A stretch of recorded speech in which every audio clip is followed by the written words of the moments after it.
সেই সাক্ষাৎকারে তিনি বললেন যে আপনি কেন আপনি মুসলমান হলেন।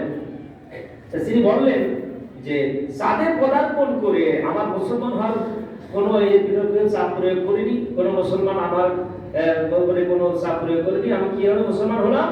আমি যখন চাঁদে গিয়েছিলাম, চাঁদে পদার্পণ করে আমার জীবনের অভিজ্ঞতা সম্পূর্ণ বদলে গেছে।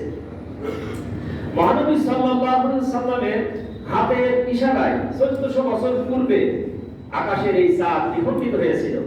আমি এতদিন পরেও যে দেখলাম চাঁদ পুরোপুরিভাবে ওখানে দ্বিখণ্ডিত অবস্থায় আছে।